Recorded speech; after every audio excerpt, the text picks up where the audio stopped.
ఓం శ్రీ పరమాత్మనే నమ. శ్రీ పురాణ పురుషోత్తమాయ నమ. శ్రీ శివమహాపురాణము 2వ సంహిత రుద్ర సంహిత. ఈ రుద్ర సంహితలోని తృతీయ భాగమైన పార్వతీ ఖండంలోని 6వ అధ్యాయం ఈరోజు మనం తెలుసుకుంటాము. మొత్తం పార్వతీ ఖండంలోని 5వ భాగాన్ని తెలుసుకుంటాము. ఈ 6వ అధ్యాయములో హిమవంతుని హృదయమునందు మేనక గర్భమునందు ఉమాదేవి ప్రవేశించుట, గర్భములోనున్న దేవికి దేవతలు ప్రశంసించుట, ఆమె దివ్యరూపమున ప్రాదుర్భవించుట, తల్లి మేనకతో సంభాషించుట, నవజాత శిశువు రూపమున పరివర్తనము చెందుట మనం తెలుసుకుంటాము. బ్రహ్మ చెప్తున్నాడు, నారద, తరువాత మేనక హిమవంతులు ఎంతో గౌరవముతో దేవకార్య సిద్ధి కోసము, లోక కళ్యాణ ప్రాప్తి కోసము జగజ్జనని భగవతి ఉమాదేవిని ధ్యానిస్తూ ఉన్నారు. ఆమె ప్రసన్న చిత్తురాలై సకలాభీష్ట వస్తువులను ప్రసాదిస్తుంది. ఆ మహేశ్వరి అయిన ఉమతన పూర్ణాంశ చేత గిరిరాజగు హిమవంతుని చిత్తమున ప్రవేశించింది. దానివలన ఆయన శరీరము అపూర్వముగా చక్కని సౌందర్య సుశోభితమై కాంతి విరజిమ్ముతున్నది. అతడు ఆనందమగ్నుడై ఎంతో ప్రకాశిస్తున్నాడు. ఒక అద్భుత తేజోరాశిలాగా వెలుగొందుతున్న మహామహిమంతుడైన హిమాలయుడు అగ్నితో సమానమై దుర్దర్శుడయ్యాడు. తరువాత సుందరము కళ్యాణప్రదమైన సమయమున గిరిరాజుకు హిమాలయుడు తన ప్రియురాలకు మేనక గర్భమునందు సతీదేవి యొక్క పరిపూర్ణాంశమును ప్రవేశపెట్టాడు. ఈ విధముగా గిరిరాజ పత్ని అయిన మేనక హిమవంతుని హృదయమునందు విరాజమానురాలై కరుణానిధురాలైన దేవి కృపచేత సుఖప్రదమైన గర్భమును ధరించింది. సమస్త జగత్తునకు నిలయమైన దేవి గిరిప్రియ మేనక గర్భమున ప్రవేశించట వలన ఆమె సదా తేజోమండల మధ్యమున స్థితురాలై ఎంతో శోభిల్లుతున్నది.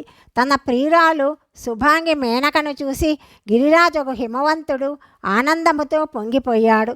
జగదంబ గర్భమున ప్రవేశించుట చేత మేనక మహా తేజస్సంపన్నురాలయ్యింది. మునేంద్ర, అప్పుడు విష్ణువు మొదలుగా గల దేవతలు మునులు అక్కడకు వచ్చి గర్భములో ఉన్న శివానిని స్తుతించారు. తరువాత శివదేవిని నానా విధములుగా స్తుతించి ప్రసన్న చిత్తులై దేవతలందరూ తమ తమ ధామములకు వెళ్ళిపోయారు. 9 నెలలు గడిచాయి. 10వ నెల కూడా పూర్తిగా వచ్చింది. జగదంబ కాళిక గడువు పూర్తి కాగానే గర్భస్థ శిశువు జన్మించినట్లుగా అవతరించింది. అప్పుడు ఆదిశక్తి సతీసాధ్వి శివదేవి మొదట మేనక ఎదుట తన రూపముతోటే ప్రకటితమయ్యింది.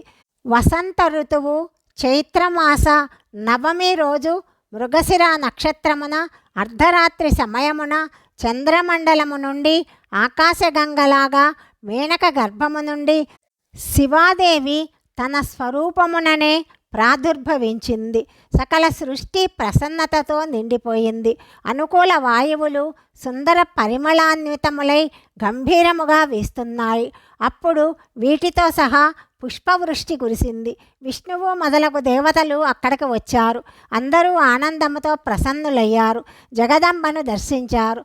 శివలోకమున నివసించు దివ్యరూప మహామాయ శివకామిని మంగళప్రదయైన కాళీమాతను స్తుతించారు. నారద, దేవతలు ఆమెను స్తుతించి వెళ్ళిపోయారు. అప్పుడు నీలక మణదళ సమాన కాంతితో శ్యామవర్ణయై ప్రకటితమైన ఆ దేవిని చూసి మేనక ఆనంద ఆశ్చర్యములు అనుభవించసాగింది. దేవి యొక్క ఆ దివ్యరూపమును దర్శించి గిరిప్రియ అయిన మేనకకు జ్ఞానము ప్రాప్తించింది. ఆమె ఆ దేవిని పరమేశ్వరి అని పిలుచుకొని ఎంతో హర్షోల్లాసములతో పొంగిపోయింది. ఆనందముతో ఇట్లు పలుకుతున్నది. మేనక చెప్తున్నది, జగదంబ మహేశ్వరి, నీవు గొప్ప దయచూపి నా ఎదుట ప్రకటితమయ్యావు. అంబిక, నీ శోభ అన్ని దిశలా వ్యాపిస్తూ ఉన్నది. శివే, నీవు సంపూర్ణ శక్తులయందు ఆద్యాశక్తివి, ముల్లోకములకు జననివి, భగవంతుడకు శివునకు సదా ప్రియురాలవు, సకల దేవతల చేత ప్రశంసింపబడి పరాశక్తివి. మహేశ్వరి, కృపచూపుము. ఈ రూపముతోనే నా ధ్యానమునందు నిలిచిపొమ్ము. నా కుమార్తెకు అనురూపముగా ప్రత్యక్షముగా దర్శనీయ రూపమును ధరించుము. బ్రహ్మ చెప్తున్నాడు. పర్వత పత్ని అయిన మేనక మాటలు విని దేవి ఎంతో ప్రసన్నురాలైంది. ఆమె గిరిప్రియతో ఇలా పలుకుతున్నది. మేనక, ఇంతకు మునుపు నీవు ఎంతో ఆసక్తితో నన్ను సేవించావు. అప్పుడు నీ భక్తికి ప్రసన్నురాలనై నేను వరమునివ్వటానికి నీ వద్దకు వచ్చాను. వరమును అడగమని అనగా నా ఈ మాటని విని నీవడిగిన వరం ఇలా ఉన్నది. మహాదేవి, మీరు నా పుత్రికగా అగుదురుగాక, దేవతలకు హితమును చేకూర్చుదురుగాక. అప్పుడు నేను తథాస్తు అని సాదరముగా వరమునిచ్చి నా ధామమునకు వెళ్ళిపోయాను. గిరికామిని, ఆ వరమును అనుసరించి సమయానుకూలముగా నేను నీకు పుత్రికనైనాను. ఈరోజు నా దివ్య రూపమును దర్శింపచేశాను. నీకు నా స్వరూప స్మరణము ఉండాలని నా ఉద్దేశ్యము. లేకపోతే మనుష్య రూపమన్న ప్రకటితురాలైనచో ఈ విషయము నీవు నన్ను తెలుసుకోకుండానే ఉండిపోతావు. ఇప్పుడు మీ దంపతులిద్దరు కూడా పుత్రిక భావముతో, అంటే దివ్యభావముతో నన్ను నిరంతరము ధ్యానము చేస్తూ నా యందు స్నేహభావమును కలిగి ఉంటారు. దీనివలన నా ఉత్తమ లోకగతి మీకు ప్రాప్తిస్తుంది. నేను పృథివీ యందు అద్భుత లీలలు చేసి దేవకార్యమును సిద్ధింపచేస్తాను. భగవంతుడకు శంభునకు పత్నినవుతాను. సజ్జనులను కష్టముల నుండి ఉద్ధరిస్తాను. ఈ విధముగా జగదంబ పలికి నిశ్శబ్దమును వహించింది. ఆ క్షణముననే తల్లి చూస్తుండగానే సంతోషముతో ఆ దేవి నవజాత శిశురూపమున పరివర్తన చెందిందని బ్రహ్మదేవుడు నారదునితో చెప్పాడని సౌనకాది మునులకు సూత మహర్షి చెప్పాడు.